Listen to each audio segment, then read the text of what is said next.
Hey, I'm Dontrell Sultan, the host of the Innovators of BC podcast. And the Burroughs School of Business and Entrepreneurship is where bosses are built and big ideas take flight.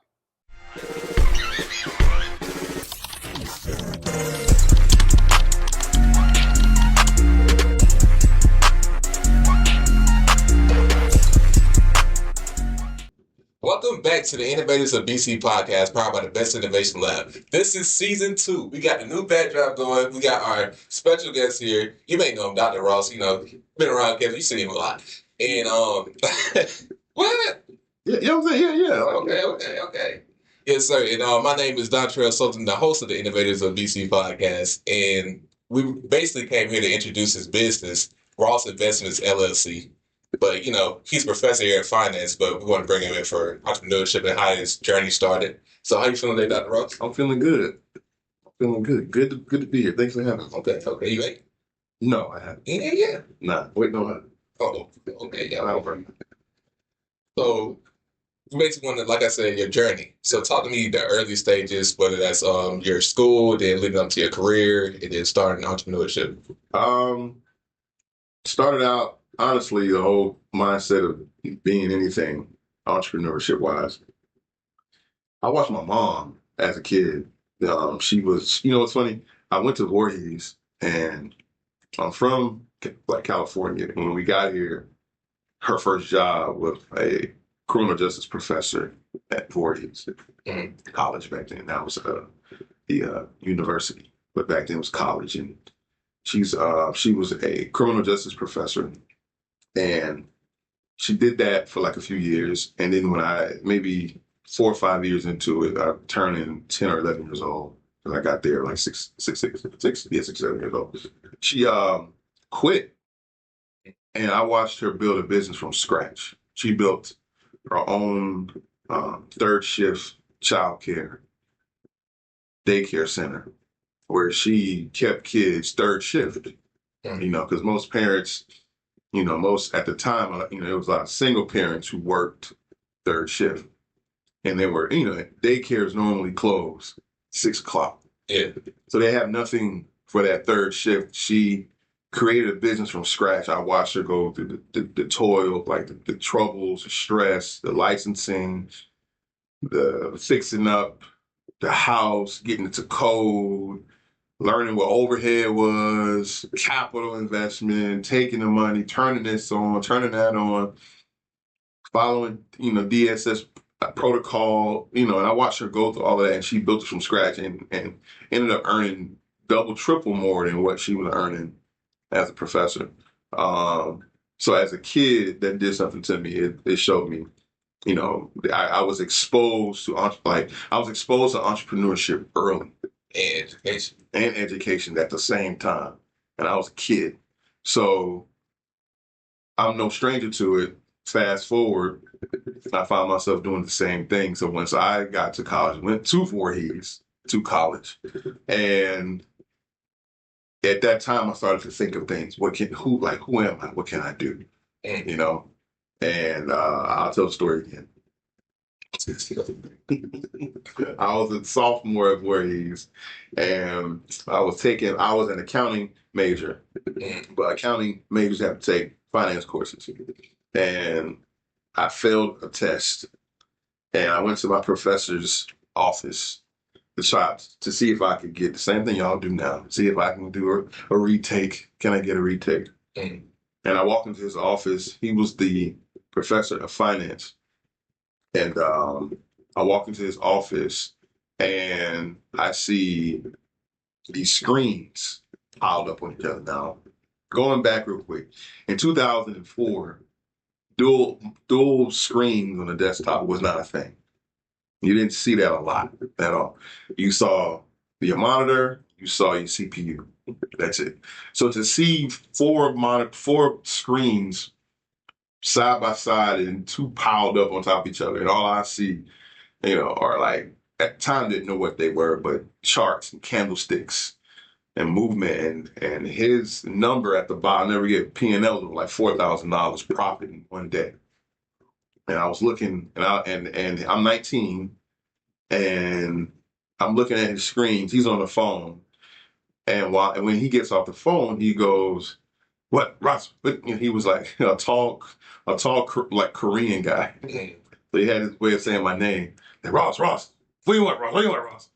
I said, Doc, I came here to see if I could read. No, you failed. You failed. No, you failed. I said, no. I came here to talk about my test, but what, Ross, you failed. I said, no, I don't care about the test now. What's that? Because I saw that money. And also going back, he was the only one on campus that drove something nice. Like he was driving, like it was like it was like an S class. It was like Benz. And I said, working at boarding, like you, how you afford? But that wasn't the only car. He would rotate 3-4 cars. He had a BMW one week, one week. But as a kid, I'm like, well, what do you do? Like, where did this money come from? And he said, what is that? I said, what are these screens, Doc? He would not tell me. He said, no. You failed? No. He said, I don't have time to talk to you about that. I said, I'm here as a student in higher education. I'm asking you what something is. In the field, in the classroom that I'm in the field that I'm in, pretty much accounting and finance, money. And I'm asking you what this is on your screen. And you're at work trading. And you won't tell me what this is? He wouldn't tell me. At 19 years old, it lit a fire. So now you got to figure it out. I got to figure it out. I was going on 20 years old. I was like, I got to figure it out. Well, how was that man sitting in his office on his phone with this system over here and he's making money? He's sitting down. You know, as a kid, I'm taught you got to go to work to earn your money. I hadn't learned anything about trading up until that, trading, investing, all that great stuff. So that's when it started. 19 years old, graduated from college. I got about 15, 20 years of just being in the field of like finance, being like an analyst, a budget director, accountant, controller. I've done all that work. And then I came to the point where after about 15, 16 years, I decided to go get my doctoral degree because I wanted to teach in higher ed. I said, okay, I've worked now. So I'm tired. I think at the time I was like 34 years old. I'm 41 now. So from age 22 to 34, I just worked straight, 14, 15 years. And, roughly. And saw how I would go to lunch. And I was at South Carolina State working. And then I worked there. And then I went to Claflin and worked. And then I went into government. But while I was at Claflin State, working as an analyst and an accountant, I would go to lunch with my buddies who were already faculty members. And they had their PhDs, doctoral degrees, and they used to be like, yeah, I'm about to eat this lunch and go home. I was like, how you going home? Me, I got to go to work and work till 5 or 6 to get that money. They, doing their office hours, going to do research. And that's when it hit me. I said, you know what? That's what I want to do. I want to work and free up my time and do something that I love and I want to do because I love teaching. I get a high off of people who didn't know something or something that's difficult to them. And then I help them and then a light bulb comes on. For me, that's a high. Like, oh, that's how that works. I love that. I love that moment. I don't know, I'm just addicted to helping someone understand something that they claim is complicated and it's not. They just need a little extra help with it. So once I realized that was a passion of mine, quickly went back to school. Hard 3 to 4 years earning that DBA. Got it done. And then got my first job back at home at Voorhees as an assistant professor for finance in 2016. And then the rest is history. It's been teaching ever since. Then the worst happened. And that's when in 2016 is when I started to really hone in on what investing is. Now I'm at a point where, okay, you work 15 years and you're like, all right, this is a rat race. Like, why don't I have more? Because it hit me that I'm missing something. Of course, at a job, there's like a retirement plan and so forth and all that great stuff, but there's nothing like having your own income, your own money, going to work for you, especially working for you while you're asleep. You know, you get off work at 5 o'clock, you know, you home, you going to bed, but your money is still working. That's the key to wealth. And that's the key to options, right? You know, if I don't want to work this job, I won't. If I want to do this, you know, you have options and choices. So um, I started to teach myself. At the time, there was nobody around like I am now. I wish I was around like me was around then. I had to just go on Google, YouTube. I had to read books, trial and error, and I did a good job. You know, I turned $400 investing over those 4 years into like 3,000. It just grew over time, and I was like, "Holy crap! This is real, right?" And then the world ended. COVID. Everything came tumbling down. And I realized then, I was like, wait a minute, all the stuff that I've been reading and studying, wait, this is an opportunity. The whole world was on sale. Everything you could, every company, every bond, anything you can think about was on sale. You could have literally put $10,000 in anything and in 3 years had a return. It was like everything was that beat down. And so from there, it was tons of people always asking me questions and like 2020, you know, Dr. Ross, man, how do you do the Dr. Ross? How do you invest? Like, I was like, there's a lot of people wondering how to invest. I said, you know what? Let me create an LLC that's based on education and helping people get started with investing. And that was the birth of it. COVID birthed it. I taught people how to invest. I taught people how to trade. I built a community. Have you ever heard of the Slack app? No. Yeah. So it's like an app where businesses and companies use to. It's like Discord. Okay. But it's more on the side of corporate. It's like, so I built a community in Slack, and from 2021 to 2023 generated roughly $10 million in profits across people trading, you know, posting their profits and just teaching, and not just trading, but also how to invest in index funds, you know, long-term investing, 5 to 7 to like 10 years, you know, how to generate dividends over like the long term. So, and from there, that's it. Just been kind of going from there. Stayed in higher education. I love higher education. I don't feel like I'm working at all.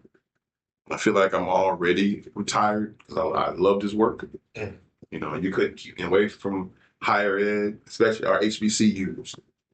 That's big to me because I feel like we need the most help. Not being biased, but I just know as a kid, as a college student, that experience I had wouldn't tell me. Would not tell me what he was doing of another nationality. Wouldn't tell me what he was doing. So I took that personal.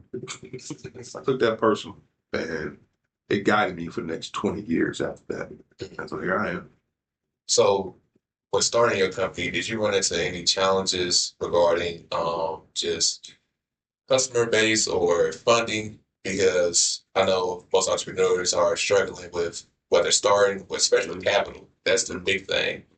So, can you say your just overcoming challenges, and can you say what most entrepreneurs, well, beginning entrepreneurs struggle with, and how you can help them? I would say this. My business startup did not take a lot of capital. A lot of my money I generated with very low overhead. Mhm. I needed just an internet connection and Zoom. Did you get it online? But it was online. It started off online. We couldn't go anywhere. We couldn't do anything.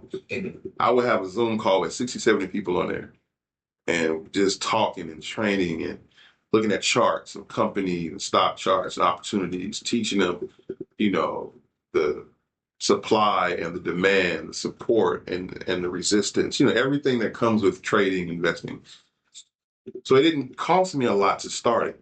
Literally, I created the LLC with the state of South Carolina, filed it, got my tax EIN number from the IRS, and started working. Went into Slack. It was a free platform. People could join.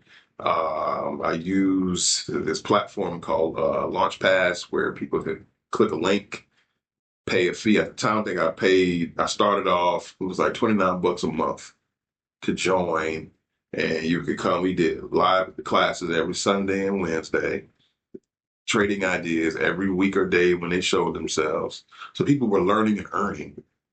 And they loved the fact that to come do that, their overhead was low, like $30 per month. Like we blow through that money.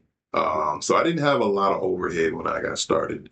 And I still don't now. I still have that going. I've gone from Slack to Discord.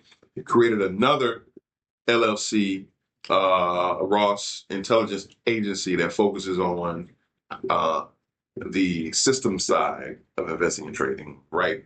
Out like scripts and algorithms. We have options flow, stock options flow, where you see where institutions buy and sell. A whole lot of tech, like high techy stuff. So this kind of grew and evolved, but it's all online, low overhead, no brick and mortar. So I'm definitely in the black. Far, I have a net gain, no net loss. I've had to do income statements for each year. There's always net gain because, the overhead was very low. The operating expenses, they kind of picked up a little bit because I have like servers now, but I have to spend money to keep the servers going, to keep the algorithms going. But, that's just as of this year. And that still doesn't, it's still a net gain if I had to do it every period, every quarter, every year. A statement of cash flows. If I had to do it, income statement, the bottom line is going to be black. So not really a whole lot of overhead to get started. And not for me.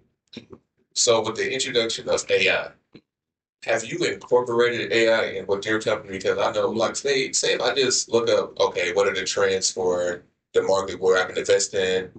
So, like, is that a hindrance or an opportunity for you?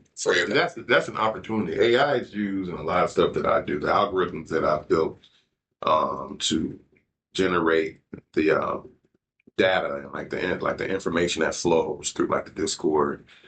Those scripts and those tables and those algos, AI helped me write. Where I was short or fell short from a humanistic standpoint, it said, "Well, plug this here. You make it better flow."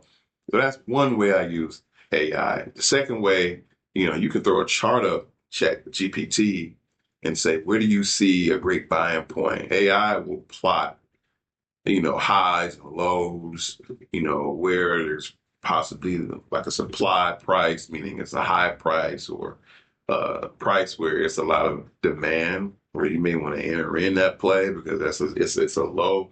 It'll tell you when stuff is pretty much on sale.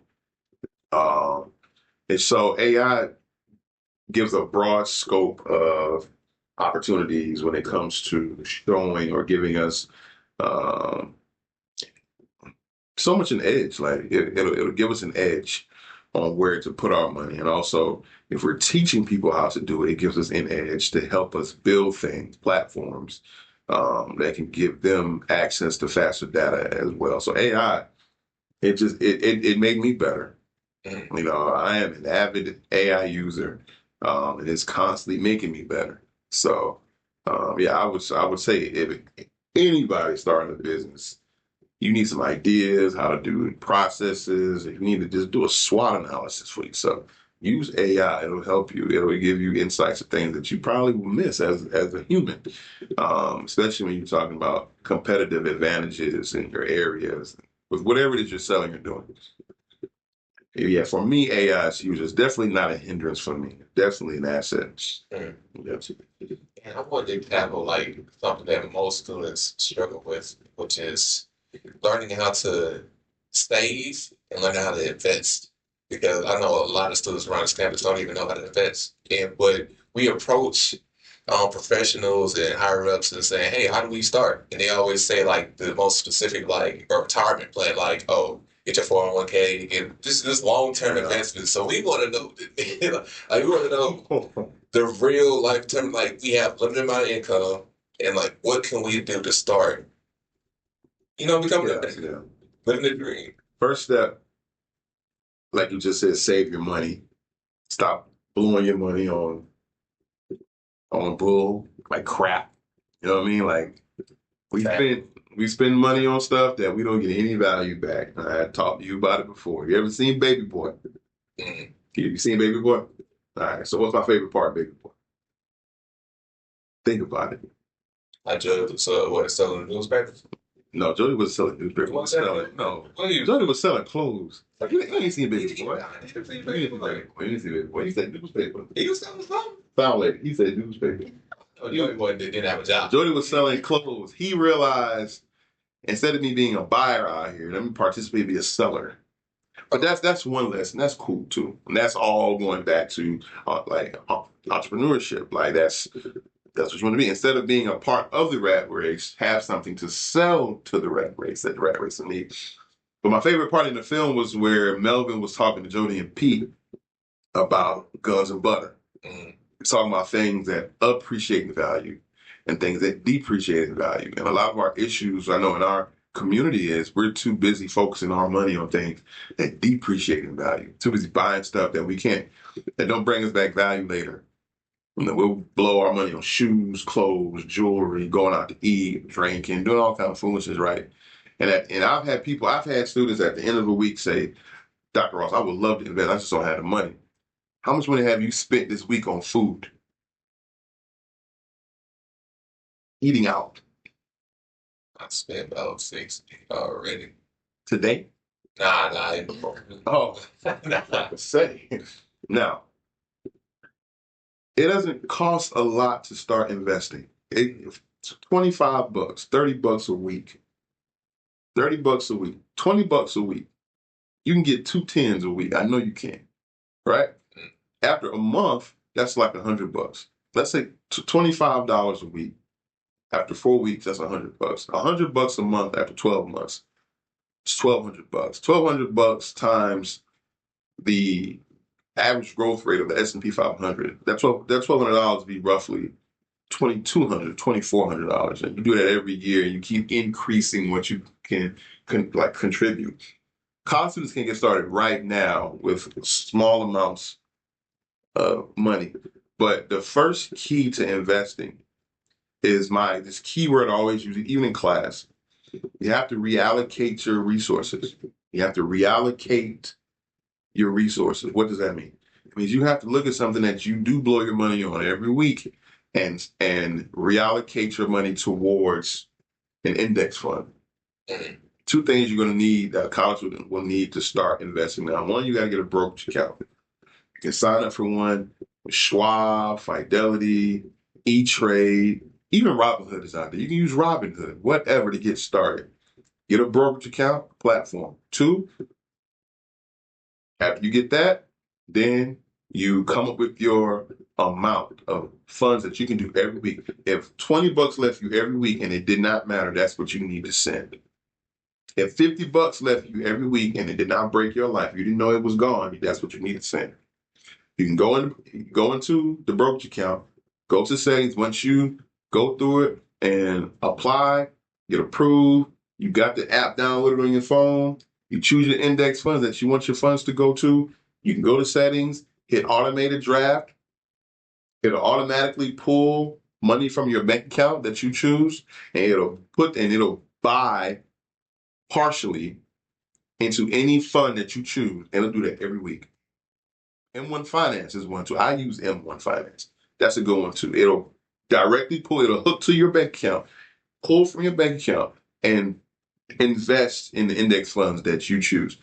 Out of sight, out of mind. You're going to school, you work and you still going out to eat, right? It doesn't matter because you have something allocated towards that. You look up after 2 or 3 years, yeah, you start seeing growth. You see growth in your account. You see, wait, I only put $2,000 in here over 2 years. How is it at 6? You see, because what happens is when you invest in index funds, mutual funds, they reward you in the form of a dividend, interest, right? So when you're investing as a college student, a snowball effect starts to happen. So let's say a snowball is on the top of a hill and the whole hill is full of more ice and more snow. And I've said this before. As the snowball rolls downhill, what happens? It accumulates more ice and snow, and it starts to swell.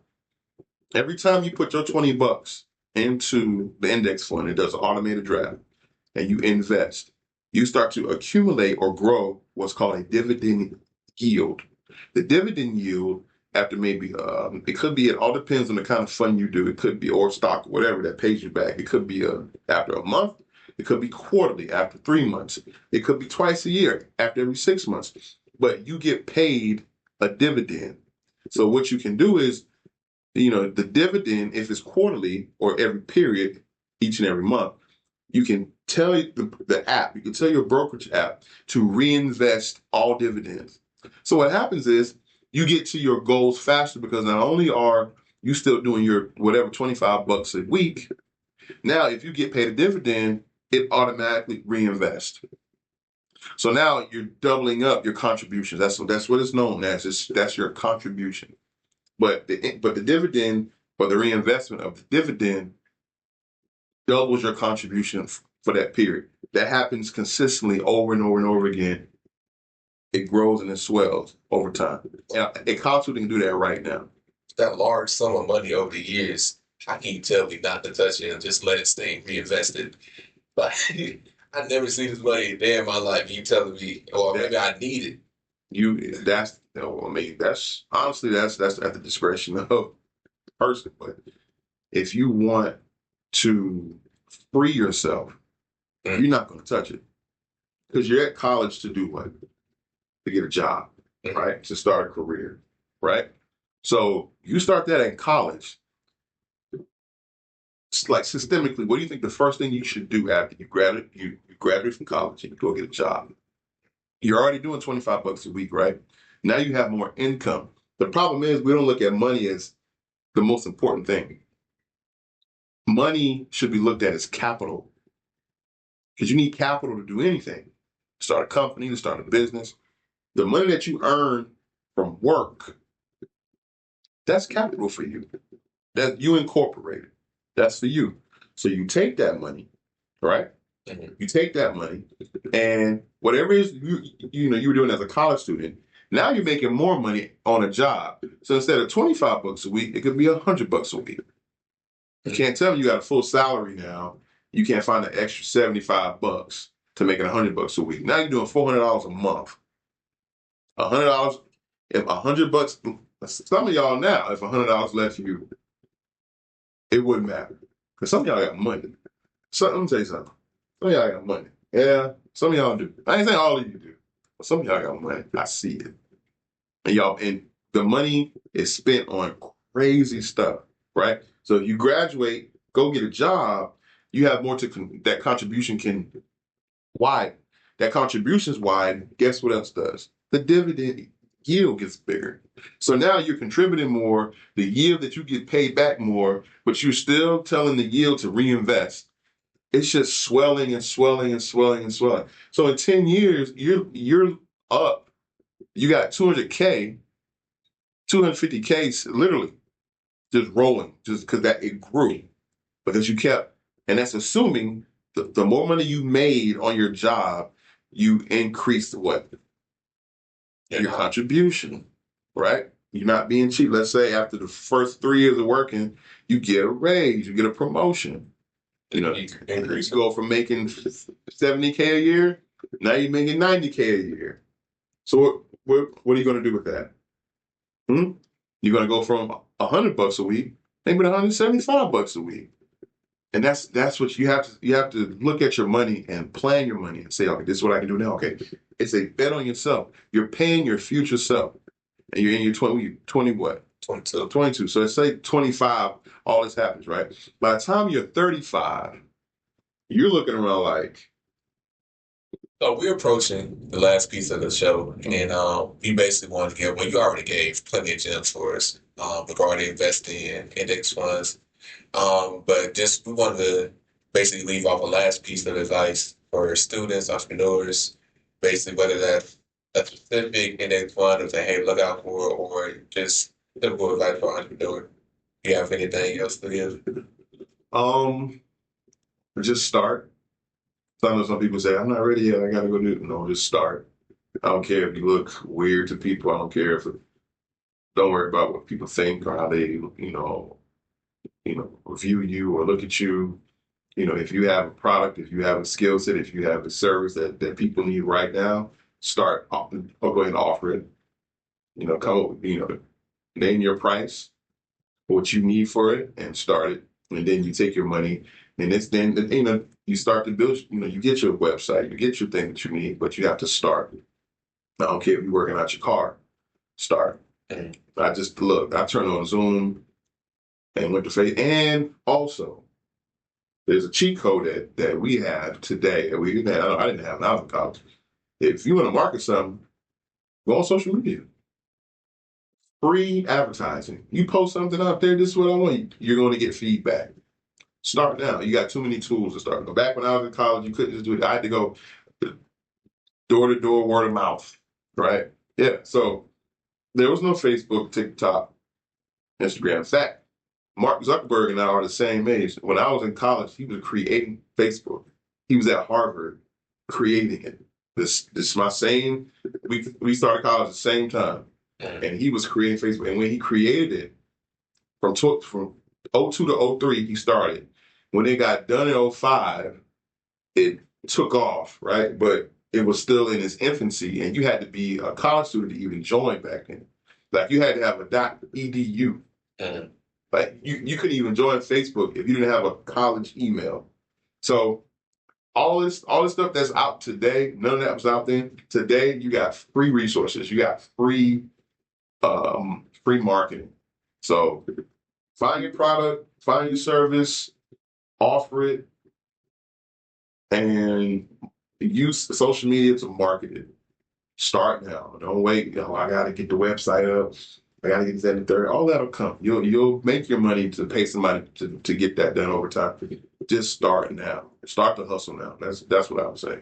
That's great. That's great. If you think you can leave us off with wait for the students or viewers to reach you, I need to social or Sure. I use my Instagram a lot. It's James Ross Investing.